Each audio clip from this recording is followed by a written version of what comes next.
Гурвичем. Сколько всего синагог было в Поневежесе? Знаете, я насчитал, каких 8 синагог было в Поневежесе. Наша синагога находилась на улице Укмергес, это недалеко от нашего места проживания. И в этом радиусе, где находилась наша синагога, были еще 3 синагоги. Известно ли вам, Хаим, сколько евреев проживало в Поневежесе до войны? Значит, по статистике до войны проживало около 10 тысяч евреев в Поневежесе. Это в основном были люди, которые занимались торговлей, которые были специалисты, знаете, разного уровня. Была, конечно, и еврейская беднота, те, которые перевозили товары, которые грузчики и так далее. Были разные слоев населения. Характерно отметить здесь, что когда мы ходили с ребятами или ездили гулять, и все по центральной улице Поневежеса, значит, правая сторона главной улицы была наша, еврейская, а левая сторона, значит, была ихняя. Евреи в основном концентрировались в центре города, а литовцы и люди других национальностей концентрировались на окраинах, значит, большинство. У них не было столько-то магазинов, столько-то мастерских и так далее. Это было в основном в руках евреев. Слышался ли идиш на улицах? Конечно, конечно, это был наш язык, и мы от него, понимаете, это не отходили. Знаете, между прочим, много литовцев научились говорить идиш, и они говорили идиш как будто бы, значит, это евреи, те, которые имели какое-то общие дела, значит, с евреями. Какие газеты издавались на идиш, на иврите? Вы знаете, все газеты в основном мы получали с Каунаса, и все газеты, которые мы получали в основном, были на идише. Все были на идише. Но выходило очень много газет, это и Volksstimme, как ее называют, und das Wort, und Einige Zeit. Вы знаете, вообще-то Каунас и Литва был очень большой культурный центр. Я это не должен специально об этом говорить. Это все и вся знают, что оттуда шла очень большая и богатая еврейская культура с этого Помните места. ли вы, Хаим, кого-то из лидеров сионистского движения этих лет в Поневежесе? Вы знаете, я знаю, что, допустим, приезжал к нам в Поневежесе Хаим Нахман Бьялик был, и он был в доме одного моих близких товарищей, и тот мой товарищ ему читал стихи на иврите. Вы знаете, был в Поневежесе, приезжал и Жаботинский, вот, я помню. Но я таких, знаете, признанных лидеров такого международного класса я не могу, понимаете, вам сказать. Я знаю, что в Поневежесе это те богатые люди, которые поддерживали, они, значит, считались боссами поддержания этого сионистского движения. А кто руководил молодежными организациями, вы помните? Я фамилии не помню сейчас. Не могу вам, понимаете, это самое сказать, это фамилии. Но хотя я очень часто был там на сборах, и мы там пели песни, и рассказывали нам всякие истории, которые до сих пор у меня остались, понимаете, это в памяти.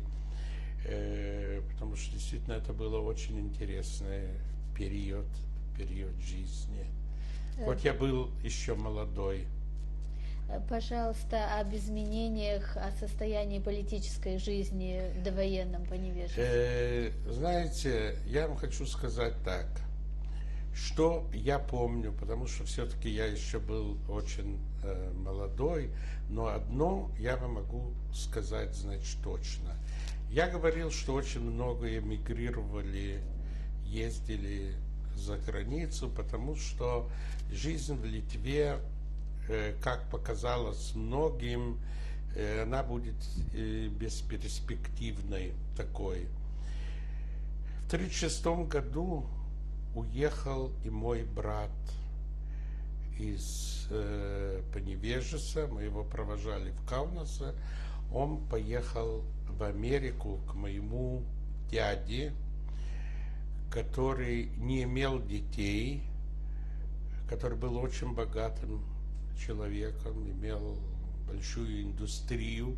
Это с чьей стороны? Свою, со стороны мамы. И к этому предшествовало то, что приезжала из Парижа несколько лет раньше моя тетя, сестра моей мамы, которую называли Рая, Зихрона левраха. Она была прекрасная женщина, может, я еще потом скажу о ней, знаете, пара слов. И она подала эту идею, что мой брат должен поехать учиться и быть там, что тут нету никаких перспектив. Через год приезжал даже мой дядя из Америки, и родители решили, значит, его направить туда, а потом после этого потихоньку перебраться и самим. В каком возрасте был ваш брат? Мой брат был в возрасте 16 лет, когда он, значит, уехал. Я к этому времени был в возрасте 10 лет.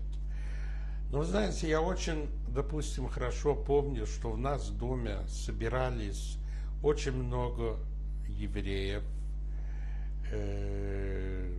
которые приходили в наш дом по разным делам и обсуждали разные политические вопросы и вопросы будущее и так далее. Они чувствовали очень большую тревогу. С одной стороны, этот круг людей, который приходил к нам в доме, я подчеркиваю, который к нам в доме приходил, это были состоятельные люди, они боялись, чтобы не пришли русские с одной стороны. Они боялись, чтобы не пришли немцы с другой стороны.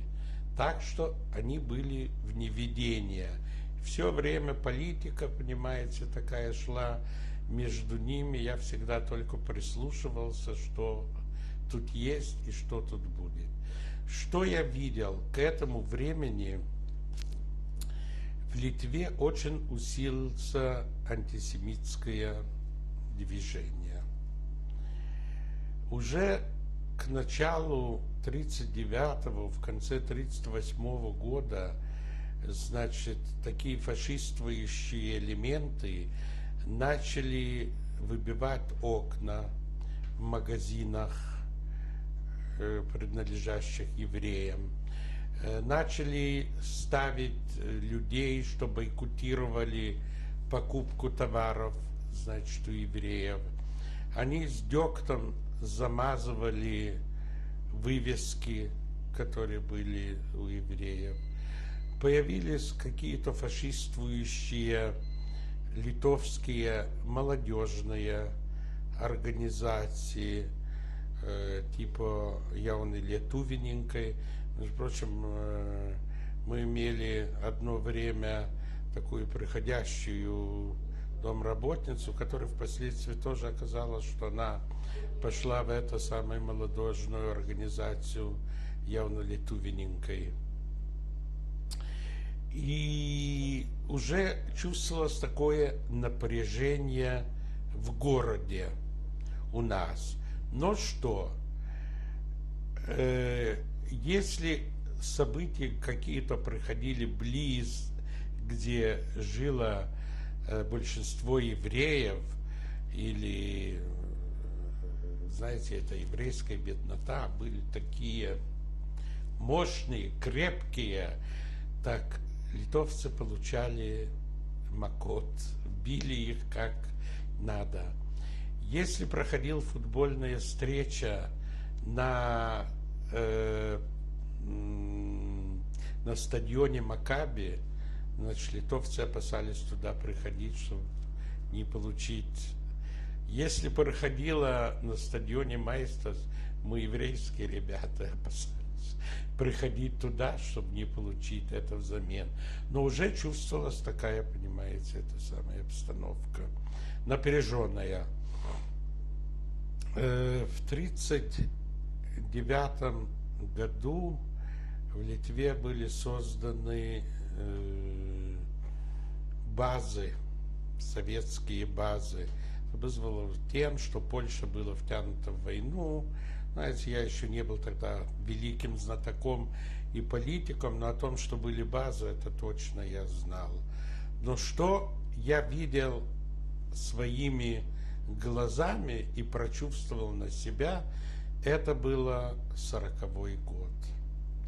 В 40-м году, в июне месяце, я вдруг услышал рев. Вышел, значит, мы все посмотреть. Танки, машины, бронетранспортеры, солдаты советские запружили, понимаете, весь город. Шли и шли без конца и края, день и ночь на запад. Моя мама к этому времени была в больнице. Ее оперировали и вырезали ей почку одну. И я помню, прибежал к ней в больницу после операции. Я немножко даже испугался. Она была после наркоза в еврейской этой самой больнице. Я так посмотрел на нее, она мне подозвала: сынок, иди сюда, что не бойся, знаешь, это самое. Я подошел, поцеловал ее и так далее. Но меня что-то тянуло, я говорю честно, на улицу посмотреть, что это делается. А в это время открылись ворота тюрьм, выпускали вроде политических заключенных, но вместе с ними бежали уголовники. И я видел, на нашей улице лежат, бегут арестанты, знаете, разных мастей. Кто там знал, кто откуда бежит. И солдат полно, понимаете, это самое в городе. И так, значит, в Литве вошли советские войска. Я могу сказать, что в основном население, еврейское население в целом, дружелюбно встретили советские войска. Это появился какой-то новый импульс, где вроде евреи почувствовали себя более свободными, что нет вроде антисемитизма, что можно знать, что это самое быть равны среди равных. Очень импонировало нам, молодым, то, что солдаты начали показывать на площадях, на улицах, крутить фильмы, кино, оркестры играли. Знаете, такая обстановка была интересная для молодежи.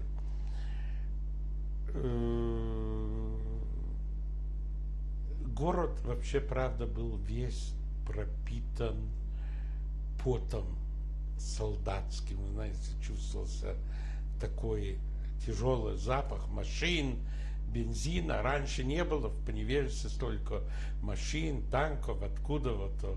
Не приходилось даже видеть этого. А тут вдруг такая, понимаете, это лавина, махина. Правда, многие были побитые такие, поцарапанные и так далее. И я помню, это рассказывали, что они пришли с Финского фронта. В это время Советский Союз воевал с Финляндией. Это я точно помню, потому что я думал, что должны прийти новые, крепкие, красивые. И вот так, значит, установилась в Литве советская власть. Как ваш отец отнесся к приходу Вы советской знаете, мы это почувствовали довольно-таки быстро. После того, когда моя мама немножко поправилась, значит, мы с ней поехали на отдых в Бирштонас. Это курортный город недалеко от Каунаса. Она должна была немножко прийти в себе, значит, это самое, очухаться. И вот, будучи в этом самом городе, в один прекрасный день появился отец мой. Мы очень ему обрадовались, потому что он, знаете, все время в разъездах был, и дела. И он говорит так, знаете, маме он говорит, я знаю, я тебе, говорит, что-то расскажу, но ты не волнуйся, я уже все уладил, все, значит, сделал и так далее. Он сказал, знаешь, нас выселили из нашего дома, потому что нужна площадь для военных офицеров, и мы перешли вместе, значит, со всем своим скрабом к бабушке, а свою квартиру мы должны были, значит, оставить. Ну, он говорит, ты, знаешь, не волнуйся, я уже все сделал, все уже перевели, все уже поставили, мы уже, значит, это там, то, но мы не будем там долго, понимаешь, это то. У нас был участок земли на Рамигалас улицу, где мы жили сначала, около гимназии Явна. А гимназия Явна, это была тоже еврейская гимназия, где учились одни только девчонки. И он говорит, будет, значит, это в порядке, я уже заказал нам построить свой дом. Небольшой, говорят, такой, который не забирают. И уже началось строительство. Ну, знаете, как там мать, отец приняли в дальнейшем, что они говорили, я не знаю, но после того, как она немножко поправилась, мы вернулись в Поневежец. Конечно, мы уже не вернулись в нашу квартиру, а мы уже вернулись к бабушке, где мы имели там комнату, все уже, мы не были привыкши так. Притом бабушка жила с своим сыном, который был тоже в этом магазине, который я говорил, с его женой и двое детей, а жена его была зубной врач, у нее был свой кабинет там. В общем, пришлось всем потесниться, и мы, значит, жили вместе. И вот к этому времени начался учебный год. Я пришел в школе, уже в той же самой гимназии, но уже не в той самой школе. Значит, школа уже была с преподаванием на идиш, русский язык как обязательный предмет, все Танах, Тора и так далее и тому подобное были убраны, и все советизировано, значит, совсем по-другому. Знаете, когда нас начали учить идиш, этот русский идиш, я просто ужаснулся.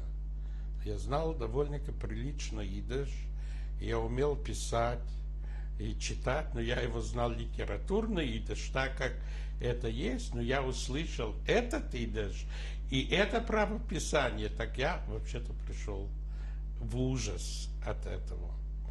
Но здесь никуда не денешься. В наш класс прибавилось учеников, потому что эта гимназия Явна, о которой я вам говорил, женская школа была ликвидирована, и сделали совместное обучение. Уже и появилась вторая смена, значит, в школе. Все изменилось, и вдруг надо идти учиться шаббат, а выходной был значит, воскресенье. Это было что-то ужасное для моих родителей, для бабушки, для этого. Но я бы не сказал, что для меня. Я хотел уже испытать, что это такое. И вот мы ходили, значит, учились в шаббат. Моя бабушка страшно от этого переживала. Страшно от того, что я один раз в шаббат взял велосипед и выехал с ним, значит, это потому что все ребята, понимаете, ездили. Я не мог выделиться от других. Учеба была совсем другая. Русский язык я не знал ни одного слова. Это было для меня как что-то такое, значит, упавшее с неба. И начались перемены, которые мы довольно-таки быстро почувствовали на себя. Во-первых, этот магазин, в котором была моя мама, шутафа и так далее, его национализировали. И то, что было наше, стало ваше, как говорят. Уже наше не стало ничего. Все переписали, все забрали. Все, понимаете, уже мы были никто. Никакие хозяева. Это раз. Все дела отца, а он вел большие крупные дела, в Каунасе, в этом тоже национализировали. Но там могли, я не знаю, что счета в банках или что-нибудь такое, потому что он не держал каких-то специальных партий больших складах. То, что он делал, он вагонами сразу, понимаете, это отправлял. Дальше мы сразу почувствовали недостаток некоторых предметов первой необходимости и в продовольствии. Это никогда в Литве не было такого случая, чтобы что-то такое не хватило. А здесь в магазинах стало исчезать из полок, понимаете, много товаров. Это мы тоже почувствовали довольно-таки быстро. Я не хочу тут долго, понимаете, об этом говорить. И самое страшное, что мы почувствовали, то есть я и моя семья, о том, что коротко перед войной, за неделю до войны, начались вывозить социально, как они говорили, социально опасные элементы в Сибирь. Вы знаете, это выглядело страшно. Первый день, когда к дому подъезжала машина-грузовик с солдатами НКВД, с винтовками наперевесе, входили в дом, выгоняли этих самых всех людей, разрешали только брать скраб в руках, что ты можешь это брать, и возили их на станцию. Это было что-то такое невероятно страшное. Я даже подумал, старых, немощных людей, их вывозили только из-за того, что они были богатые, они жили, значит, это в достатке. Я бы не сказал, что они были социально опасные элементы для советского строя, но так оно было. Это побудило моего отца сразу в тот же день, в воскресенье, уехать с Поневежеса в Каунас. Дело в том, что он имел билет для проезда в железнодорожным транспортом по всем магистралям, значит, это Литвы. И говорили, что если нет семьи, значит, это не вывозит. Он сразу уехал в Каунас. В Каунасе он имел комнату. На Лайсвес-аллее он там снял у еврейской семьи комнату. До этого он имел комнату в гостинице «Версаль», но когда пришла уже советская власть, это все изменилось. И началось дни ожидания. В среду моя мама, значит, мне сказала так: знаешь что, за нами уже тут собираются, ты поезжай в Каунас к отцу и скажи ему, что тут уже собирается за нами, пусть он пока не возвращается, и по дороге заезжай в город Кедайней, там находится мой дядя, ее брат со всей семьей, они тоже сбежали по невежеству, и скажи им, что за ними уже пришли и ожидают их, чтобы они не появились. Итак, в четверг утром меня мой двоюродный брат посадил, значит, в машине и отправил по дороге на Каунас. Я доехал до Кедайняй. В Кедайняй я зашел к этой семье, где находился мой дядя и тетя, а вся семья тети, значит, они находились в Кедайне. Я им передал все это самое, что сказала моя мать. Я у них переночевал, и в пятницу они мне посадили на автобус, и я поехал в Каунас. В пятницу я приехал в город Каунас, значит, к отцу. Я был очень доволен, знаете, я не чувствовал всю эту беду, которая есть. Это эпизод, я вам скажу, что моя мать, когда она мне выпустила я ходил в пинджаке, она говорит: тут у тебя зашиты в карманах деньги, чтобы ты, значит, это знал. А я когда приехал в Каунас, да, тут что-то такое есть, значит, я богатый, я так потихоньку, значит, посмотрел, я могу зайти в Моника, купить воду там, знаете, пирожное, что-то такое. Но это так, между прочим. Наступила суббота. Суббота, это, вы знаете, для нас был день отдыха. Мы, значит, это отдыхали с отцом. Он особенно мне не говорил, что он думает делать, как он думает делать. И мы пошли в субботу спать, а под утром мы услышали треск страшный, понимаете, что-то такое произошло. Мы ничего не поняли. На утро, когда мы вышли, нам сказали, что началась война, что это то, что мы слышали, это была бомбардировка города Каунаса. Конечно, мы очень растерялись, значит, это самое с отцом, потому что мы вышли на улицу, видели очень много растерянных людей, которые бежали, понимаете, не знали, что делать.